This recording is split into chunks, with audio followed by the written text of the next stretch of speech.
Thank you very much.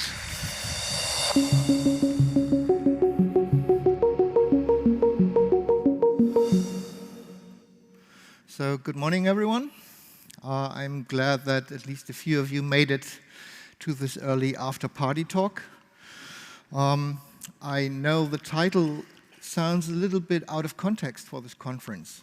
So I guess a lot of you are here out of curiosity to see what kind of talk this is.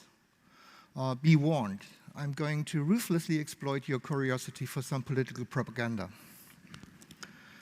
First of all, there's nothing wrong with the slides. It's just there are none. So instead of enjoying a PowerPoint karaoke show, I have to ask you to listen to me. I hope nobody is embarrassed by this rather ancient concept of a lecture. It is also somewhat unusual these days to talk about politics at a tech conference, right? I mean, politics, very much like religion, is considered an offensive topic by many people. Talking about politics is seen as an invasion into private comfort zones and a violation of the code of conduct. But I wonder, why can't our political discussions just be as committed, even compassionate, as our discussions on software design? What offense can it possibly be to say what you think? I, for my part, will do that in this talk, even if some of you might be offended by some harsh words and overstatements I might use to make a point. I'm giving this lecture here because I believe that political awareness is important, especially in our domain, technology. Although technology has become the dominant mediator of societal change these days, and therefore is political by definition, a lot of people seem to disclaim this fact. But politics is not quantum mechanics. It happens even if you choose to not look at it. Ignoring it simply means giving away your power to others that will shape the future in their own interest. I hope none of you are willing to surrender the future this easily, and that you too want to shape your life, that of your community, even that of your society. Because that is what politics is about. It's not about left and right, a political dogma, or anything else people connotate with the term politics these days. It's about your ideas.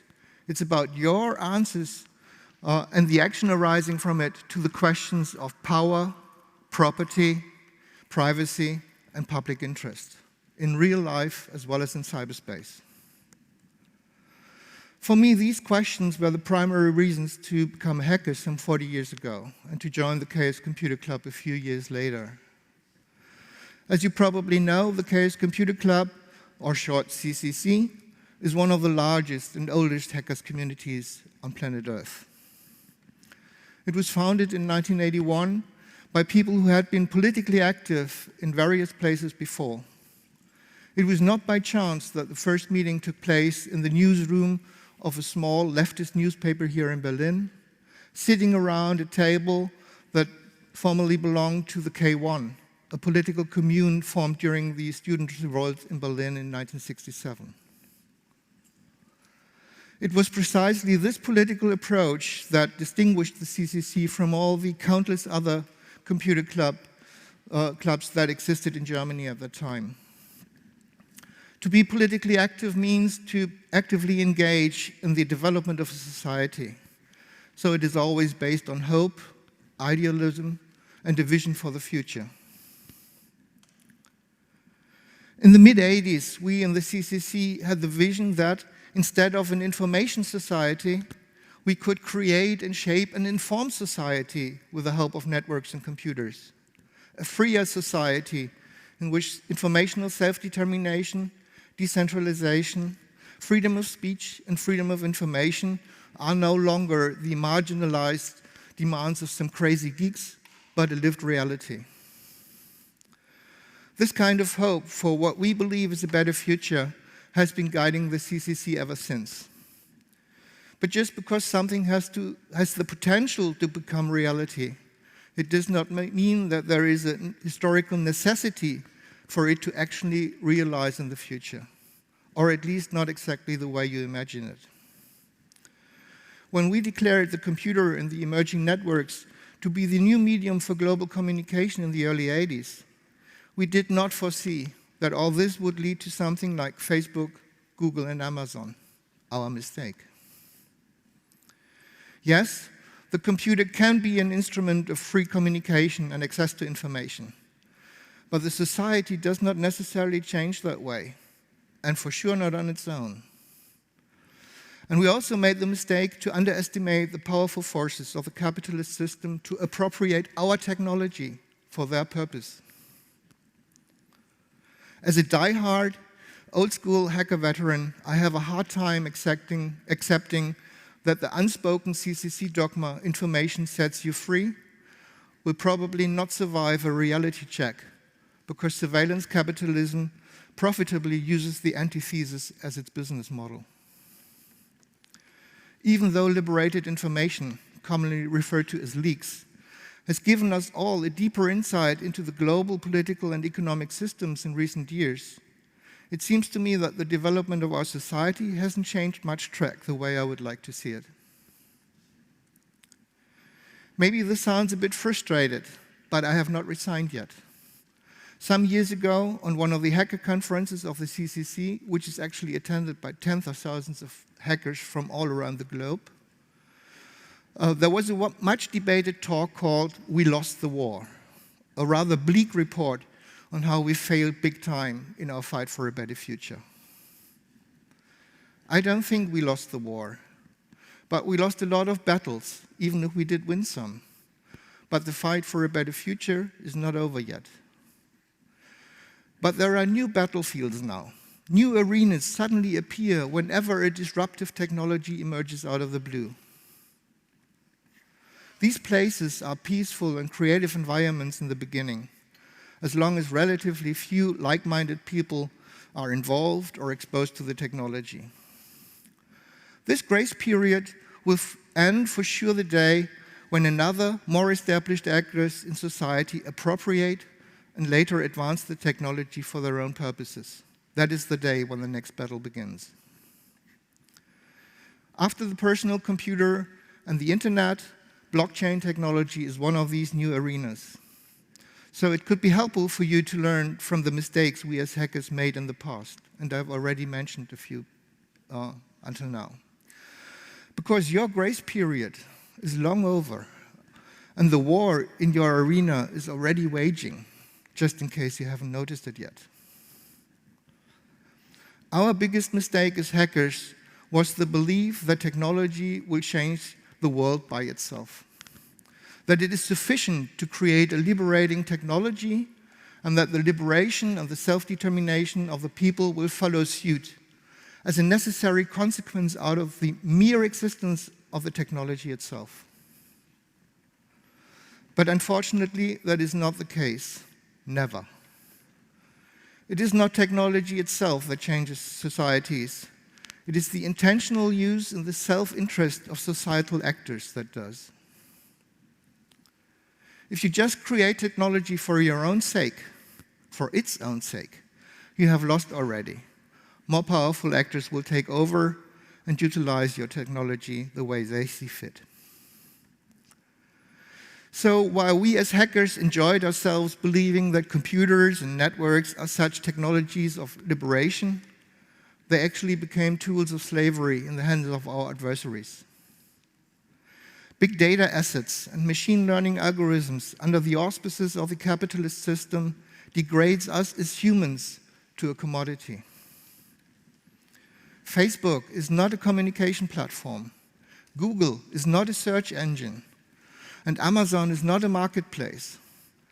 These things are only means for the actual purpose, the financial and especially the informational exploitation of its users.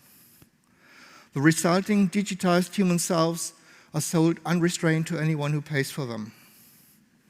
I think it is time to call these companies what they really are, traffickers.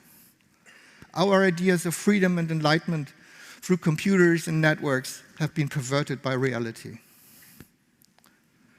Will this happen to the blockchain community too? It for sure follows the same pattern described above. Bitcoin was born out of a hacker nerd cypherpunk environment at a time that was politically very, very interesting. It was the aftermath of the banking crisis of 2008, which we interpreted somewhat naively and prematurely as the upcoming collapse of the capitalist system. It was the time of Occupy, WikiLeaks, and Anonymous. Many people had the hope, albeit briefly, that they could change the society to something better. Although the Bitcoin white paper did not mention politics explicitly, it is all but obvious that it was also a political act. The mistrust in centralized financial institutions and the self-empowerment of people denied access to the banking system were for sure of relevance to Satoshi Nakamoto, whoever he, she, they are. So hackers worldwide embraced this new technology and its ideology and started to play around with it. But even during this grace period of Bitcoin, which lasted no longer than 2012 in my view, fewer and fewer people were seriously interested in the political aspects. Purely technological questions dominated the discussions and drove the development. But at the time when outside actors got involved, the discussion quickly shifted toward only one question: how to make money from Bitcoin fast. The more, the better. For these actors, the technology itself is completely irrelevant, as long as it fulfills its purpose, that is making profit, is reasonably safe, and works reliable. And the best of it all, it comes for free. You can become a major player in this game without having to pay for the means of production or a workforce. It's all decentralized for you, so others pay for the hardware that works in your interest. You might argue, because everyone can pursue his or her own self-interest, Bitcoin and the blockchain technology in general is basically democratic, even egalitarian. From my point of view, this seems to be a rather naive conclusion. Let us look at the term decentralization. What does it mean? I mean, decentralized web is somewhat the slogan of this conference, right? So I guess you all have an answer to this question. It all boils down to the point, what gets decentralized? The answers I usually get at tech conferences are focusing on the technical aspects like network governance, hardware, computing power, and soon dive into the depth of protocol, consensus mechanisms, and the like. Is that the kind of decentralization the hacker movement propagandized for in earlier times? If we consult the hacker ethics, the moral guardrail of the CCC from the mid-80s, point 3 of it reads, mistrust authorities, promote decentralization. So it is all about the decentralization of power, nothing else. But what power is distributed by the blockchain technology? Just one, the control over the network. No single entity should be able to manipulate the blockchain in its own interest. This issue covers a major part of the initial Bitcoin white paper, because it is a decisive point, and it is still of importance today. Most people in the blockchain community are confident that the technical design is solid and that it is more profitable for miners to play by the book than trying to manipulate the blockchain. I agree with them. In this sense, the blockchain is a technology that successfully decentralizes network control into multiple hands. But is that all the power that plays out on the blockchain? Certainly not. Like the internet, that took 10 years to develop from a nerd playground to the beginning of the surveillance capitalism, blockchain also took some 10 years to show first signs of some kind of blockchain capitalism. Just as other peer-to-peer networks before, for example, the BitTorrent network, it is now invaded by leechers, what I think is a more appropriate word for traders and fund managers, people sucking the juice out of the infrastructure, and other people, of course, without contributing back to the common good. The design of other peer-to-peer networks like BitTorrent or GNUnet at least have controls to punish leechers For example, with lower download bandwidth or limited access to network resources. But I see not the slightest technical safeguard in the design of the blockchain to prevent similar misbehavior. Why not? Some of you might not even understand why I ask this question at all, because you can see no misbehavior in exploiting a technology in self-interest. Blockchain is a liberating technology after all, setting everybody free to make as much money as they can. It's all about this freedom, isn't it? As someone with a different anarchistic mood, I can't agree. In this libertarian interpretation of freedom, where everyone is free on his or her own, history teaches us that the worst human traits will prevail. Greed and selfishness can easily tear the fabric of a society apart. It would result in the complete opposite of an anarchistic society, which strives to eliminate forced social relations by decentralization, and therefore gradual, eventually factual elimination of power. But the blockchain origins are somewhat deeply rooted in these libertarian ideas cultivated at the west coast of the USA. And I don't even dare to ask how many in the blockchain community have read and are inspired by books written by Ayn Rand. So maybe I shouldn't wonder that the design of the blockchain technology does not prevent an accumulation and concentration of capital in the hands of a few. In the end, it is quite possible that the fate of the blockchain technology is to be an instrument of concentration and consolidation of power, and not that of the promised decentralization of it. The new market mechanics of Bitcoin already make it impossible for people without access to the banking system to get involved. And the established high finance actors, whose authority and control the original Bitcoin design tries to overcome, are emerging as the winners, not the losers. With these new players comes a new spirit to the blockchain community that is not just concerned with the use of the existing technology, but also exercises influence on future developments.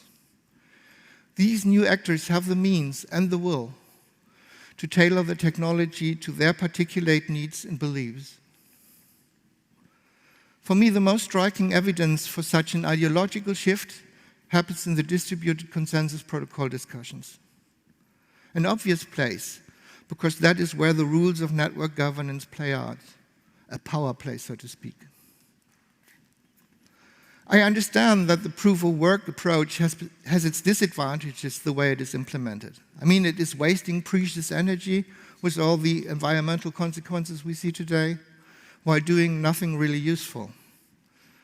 And of course, it's not egalitarian, because your chances to win a block are directly related to your existing financial and technological resources. Why can't someone come up with a proof-of-work concept that does something useful for the common good, like folding DNA molecules for medical research or searching for extraterrestrial signals in radio telescope data? This way, at least the miners would start to contribute back to society while still making reasonable profit. But the time when miners were the most profitable group on the blockchain are coming to an end anyway. Revenues are more and more generated by speculation and high-frequency trading. So it appears even logical that network governance moves away from the proof-of-work towards the proof-of-stake approach. It seems to be the more natural fit for this changing environment, where the relevance of running the system becomes subordinate to exploiting it. Whenever stake is expressed in something that can be transferred and therefore monetized, I can understand why it is so highly appreciated by the apologists of blockchain capitalism. It mirrors the deep belief rooted in classical and industrial and financial capitalism that it is a law of nature for money to recreate. I can see no way that this will not lead to a higher concentration of power. It is history repeating. Big money is making profit, small money is fair game, and the have-nots, who cares? And in case the scheme blows up again, we can be sure that the losses will be socialized. For those of you who helped to develop and advance the blockchain technology and who share my discontent with the way things evolve in this arena, I have some final thoughts. We must ask ourselves, to what extent are we complicit in this development? As technophile nerds, we tend to think too little about the possible negative consequences of the things we create in software and hardware. Especially a pure fascination with the technical possibilities will make us the bailiffs of those we deeply despise by heart. Unfortunately, there are plenty of good examples for this mishap. The scientist who developed the algorithm to reconstruct the 5 ocean personality traits of a person from just a few Facebook likes was not thrilled that his work was later used by Cambridge Analytica to influence voters in the 2016 US presidential election campaign. He was probably not thrilled that his next algorithm, which can classify the sexual orientation of a person from just a few different photos, will probably be first used in Saudi Arabia. I myself was not thrilled when I learned in the mid-90s that my research in computer viruses had been used by the German intelligence agencies for espionage and sabotage on Eastern Bloc mainframe computers. Sometimes we simply forget to ask ourselves the question, what vision of a better world drives me to create this technology? And how will this technology help to realize that vision? But maybe this question is a bit too personal to be helpful. We certainly will not agree on a common vision for a better society. And that is a good thing because it allows for vivid discussions. But we could ask ourselves questions of a more fundamental nature, which could be a common starting point. The political question is first of all a question of power. And in our technological world, computer technology is a system-relevant instrument of power. For every development, for every algorithm, we have to ask, whom empowers this technology, and whom can or even should it incapacitate? At least this second question is for sure controversial. Should we even consider creating a technology that incapacitates people? Isn't that a 180-degree turn from our ideas of a liberating technology? Many in the free software community suffer great pain when they see photos from drone command centers in the US Army. Many of the displays show that they are running GNU Linux. But the free software license does not, and probably even cannot, restrict the use of free software in the killing of people. So can or should a blockchain technology be different? Yes, it can. And from my point of view, it also should. I imagine even Satoshi Nakamoto would agree. Just remember that Bitcoin was designed with such a restriction as its foundation. Its decentralized approach incapacitates people that want to censor or take over the network. Their freedom to do what they want gets limited by technical safeguards. I would love to see projects in the blockchain community working to extend these basic principles to higher levels of the stack. We need to move from the technical question, who controls the network, to the socio-political question, who controls what is happening on the network. I think it should be us to have an influence on that answer. And we have the capabilities, and we do have the means to make it happen. War is over if you want it. Am I talking about censorship here as a hacker? No, I'm not. I'm talking about the extension of our ideas on network governance into the realms of society. It is our right. No, it is our obligation to define the consensual rules we want to be enforced in our society and to be implemented in software. Remember, code is law. Don't repeat the biggest mistakes we as hackers made in the past, to believe that technology will change the world by itself. It will not. As long as we are distracted by the technical details and don't ask the political question, others will set the rules of our society on their terms. Don't let it happen. Thank you for your attention.